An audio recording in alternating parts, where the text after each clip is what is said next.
What's good, ladies and gentlemen? It's your boy Only One KDB, and I'm back with another video. In today's video, we got 1991 Michael Jordan's best season ever.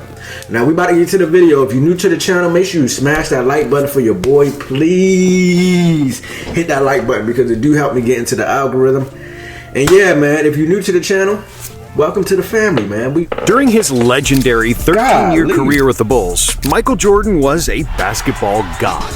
In 1988, Jordan averaged 35 points and 3.2 steals per game, becoming the first player to win MVP and Defensive Player of the Year in the same year. In '92, he won the MVP and destroyed Clyde Drexler in the NBA Finals, averaging 35 points per game, including the infamous shrug game. Yes! Did you see that look? In 1993... Speaking of Michael Jordan, he spoke yesterday on NBC because the NBA is back, ladies and gentlemen. Who y'all got winning the championship for this year?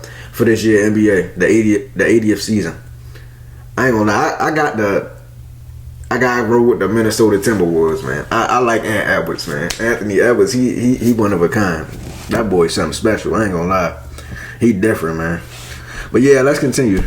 Jordan averaged 41 points in the finals against Charles Barkley, and in 1996, MJ led the Bulls to a 72-10 record, losing just 3 playoff games on their way to another NBA title, in what many consider to be the best team of all time. But still, none of those years qualify as the absolute peak of Michael Jordan. MJ was at his best when he won his second MVP award, with the Bulls losing just 2 playoff games on their way to their first NBA championship, when his airness did one of the most famous moves of his illustrious career. It was the 90-91 season, when Jordan was in his absolute physical and mental prime, and we can confidently say that the 1991 season was MJ's best, because he said so himself. The last time we had dinner, he was talking about my year in 1991 versus your peak year. I would have kicked your ass. Enjoy the salad. This is the complete recap of Michael Jordan's 91 season. What would y'all say Kobe Bryant peak year was? I don't know. Probably the year he won MVP, you could say. Y'all gotta tell me down below, man. Y'all think Michael Jordan, Kobe Bryant peak year was? Arguably the greatest season in NBA history. The Chicago Bulls picked Michael Jordan of the University of North Carolina. In 1984, when Jordan first came to the league, he was head and shoulders above the competition in terms of athletic ability. Jordan has come up with another steal. With the fastest first step in the league, the ability to palm the ball with those enormous hands, and a 48-inch vertical, Michael was unstoppable when driving to the basket. But despite averaging 28 points per game as a rookie and scoring an NBA playoff record 63 points against the Celtics, which prompted Larry Bird to say he was a god disguised as Michael Jordan, MJ's game wasn't yet complete. Michael was the most dynamic, but he couldn't handle the rock like in college. Couldn't handle the rock. So like even at times I'll be like, we play pickup, like, oh, I got Mike. Because I know I'm get up on you. Like you can't handle the rock. And what happened? And then he's the only guy that I know that his weaknesses that he had at the end of his career was his strengths. However, by the end of the 80s, Jordan had fixed those flaws. His handles were crisp, his jumper was as pure as spring water, and his game was spotless. In 1987, MJ averaged 37 points per game, and in 1990, he scored a career-high 69 points against the Cavaliers. But despite winning 4 scoring titles in his first 6 seasons, leading the league in steals twice, and winning both MVP and Defensive Player of the Year in 1988, something was missing: an NBA championship. After getting his butt whooped both physically and metaphorically for 3 years in a row by the bad boy Oh my goodness! He grabbed the hell out of Mike. Physically and metaphorically for 3 years in a row by the... Look how he had to shoot the ball. He had to shoot the ball like this because he grabbed him so much. That's crazy. Boy Pistons, Jordan realized he needed to get stronger. So during the summer of 1990, he hired the now famous Tim Grover and started lifting weights. I never really lifted weights before because I was always afraid it would mess up my shot or slow me down. Michael's weight was around 200 pounds during the 80s. But after working with Grover, he bulked up to 218 and was better than ever. MJ was now able to bully smaller guards with his size without the need to run past them all the time. He could also back down opponents in the post more easily, which made his patented turnaround jumper more effective than ever. And when he drove to the basket, it was much harder to steer him off course. The 1991 season was also the second year with Phil Jackson and Tex Winter on the Chicago bench, who implemented the famous triangle offense. Jordan's biggest weakness used to be his unwillingness to pass the ball out of double teams. But Jackson was the first coach to make Michael pass the ball and trust his teammates. And it paid off. With his newfound strength and muscle, and the system that was designed to put him in the best position to score, Jordan played the most efficient basketball of his career. Even though his scoring average dipped from 33.6 points per game to 31.5, he shot a career-high 53.9% from the field, with a career low in turnovers, just 2.5 per game. Okay. Michael won another scoring title, while also averaging 6 rebounds, 5.5 assists, and 2.7 steals per game, winning his second MVP award, while being named to the All-NBA First Team and All-Defensive First Team. The Bulls finished the season with 61 wins, which led the East and was also a franchise record. Chicago had the best offense in the league and the 7th best defense, at the time the 4th best mark in NBA history. But even though his regular seasons were slightly worse than the previous years, that's because he played 37 minutes per game, a career low, and because his usage was down to A career low, 37 minutes per game. We used to play like 45 minutes. How long is the NBA game? 40 minutes? No, it's longer than that. Man, and he said he used to play I think out of 15 seasons he played, 9 times he played 82 games. That is, bruh, that is ridiculous. Having 82 games in general is crazy, but like playing all 82, that's wild. triangle offense. But Michael played the best basketball of his career in the playoffs. The Bulls began filtering into the big barn about an hour and a half ago, saying hi to fans. They are ready to rumble. Coach Phil Jackson, along with Michael Jordan, who has a mixture of butterflies and adrenaline. In the first round against the Knicks, Chicago absolutely crushed New York, allowing just 86 points per game while scoring 106. It was a clean sweep. Not one game was close, as Jordan led all scorers with 29 points per game while shooting a lights-out 53% from the field, 50% from three, and 96% on free throws. 50, 50, 90? Oh. Nah, that's ridiculous. In the second round, the Bulls played Charles Barkley and his Philadelphia 76ers, who proved to be a tougher opponent. The Bulls won the 2 opening games at home, but in Game 3, the Sixers countered, winning 99-97 despite a 46-point performance from Jordan. In Game 4, the Bulls led by 16 after 3 quarters and held on to the lead, which allowed Phil Jackson to rest Michael in the fourth, who still ended up with 25 points and 12 assists. And the Bulls to take a 3-1 lead. In the fifth game, though, the Sixers pushed the Bulls to the brink, as the Bulls only led by 1 with 40 seconds remaining, but Jordan was simply too good, and he extended the lead with a successful drive to the basket. And won! Bulls by 3. And then iced the game with 2 clutch free throws, as the Bulls won 100-95. Michael finished with 38 points, 7 assists, and a career-high 19 rebounds. And for the series, he averaged 33 points, 8 assists, and 8 rebounds, leading Chicago to the conference finals against their biggest nemesis, the Bad Boys from Detroit. But this time, Bad Boys. the Bulls were ready for the Pistons' aggression and cheap fouls. They were younger, hungrier, and better, sweeping Detroit in a dominant fashion, as neither game was particularly close. Before the final game was over, Isaiah Thomas and the Pistons left the bench and walked past the Bulls. Hey, y'all gonna be poor sports like that? Where's the sportsmanship?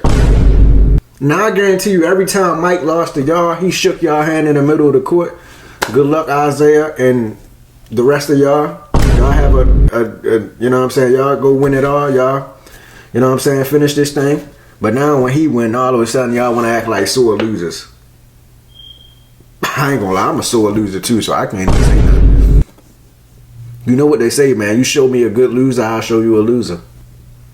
But golly, you can at least shake the man's hand, man. You can at least shake their hand. You just gonna walk off the court? No doubt. No doubt. Okay. See how y'all just mad. Y'all mad y'all lost anyway. Get off the court. Yeah, good. Get out of here. Get the hell out of here.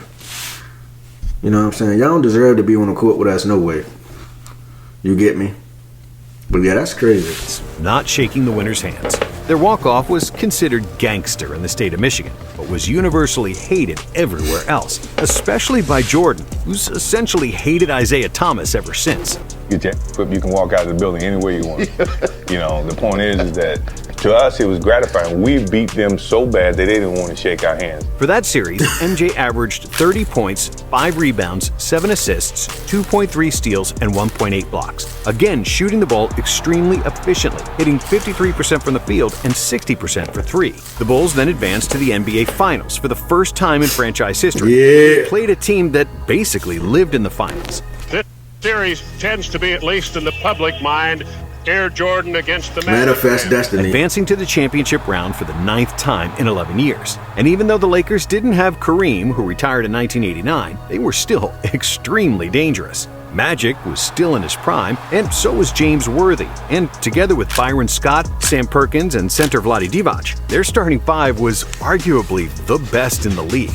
The Lakers lost just 3 games on their way to the finals, and Vegas bookmakers viewed them as the favorites, albeit with a small margin. When Game 1 started, Jordan dominated from the opening tip, with 15 points, 3 rebounds, and 5 assists in the first quarter alone. However, the Lakers never wavered, being the more experienced team. And by the end of the third quarter, they had a 7-point lead, with Magic already posting a triple-double. Magic Johnson supplying the firepower.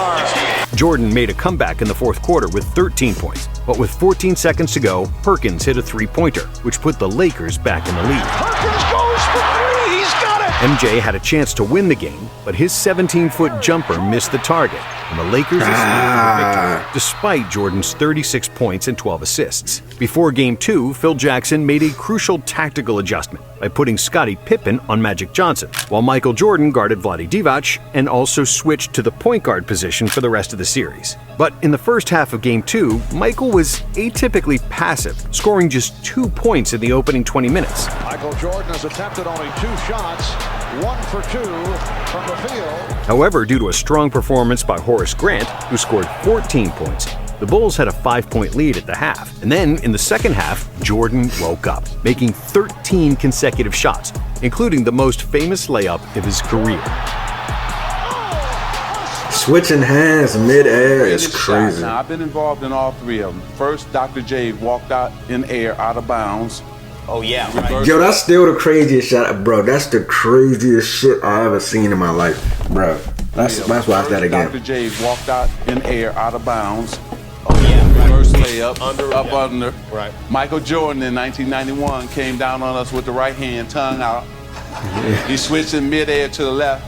Spun it against the glass. Crazy. The Bulls crushed the Lakers, winning 107-86, with Jordan posting 33 points on 15 for 18 shooting, along with 13 assists, which tied his playoff career high. When the series moved to Los Angeles, it seemed like the Lakers would grab another win, as they went on an 18-2 run that put them up by 13 points midway through the third quarter. What a pass! Magic Johnson! But the Bulls bounced back, and with 14 seconds to go, MJ hit a mid-range jumper to tie the game and force overtime. Here's Jordan. Midi. Yes! And the game is Trash. And in the extra time, Michael outscored the Lakers by himself. The swing by Jordan and hits on the reverse. As the Bulls won 104-96, with Jordan posting 29 points and 9 assists. In Game 4, the Bulls grabbed the lead early, leading by 16 after 3 quarters. After 3, the Bulls by 16 over the Lakers. To add injury to insult, the Lakers lost both James Worthy and Byron Scott, who left the game, which made the Bulls' job easier, and they won by 15, with Jordan once again dishing 13 assists along with 28 points. And even though the Lakers put up a great fight in Game 5, they couldn't beat the Bulls without Worthy and Scott. Chicago closed out the series with a 108-1 victory. Bang. Jordan was finally a champion, also winning the Finals MVP. Michael Jordan is the unanimous MVP. He got all 11 votes.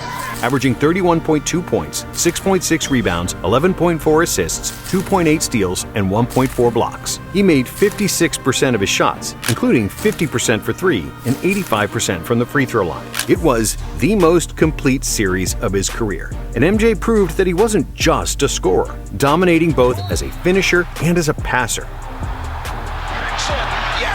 while simultaneously playing world-class defense.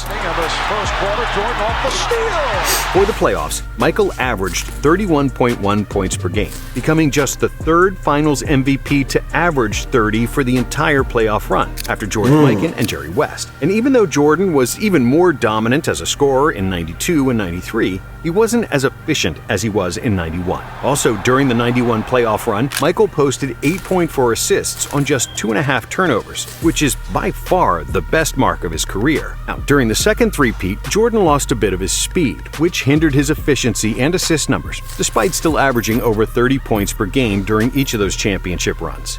And that's why the 1991 season was his best. Jordan was as fast as he was when he came to the league, but was now stronger and more willing to trust his teammates. The advanced metrics also confirm this, because in the '91 playoffs, Jordan posted career highs in player efficiency rating, win shares, box plus minus, and value over replacement player.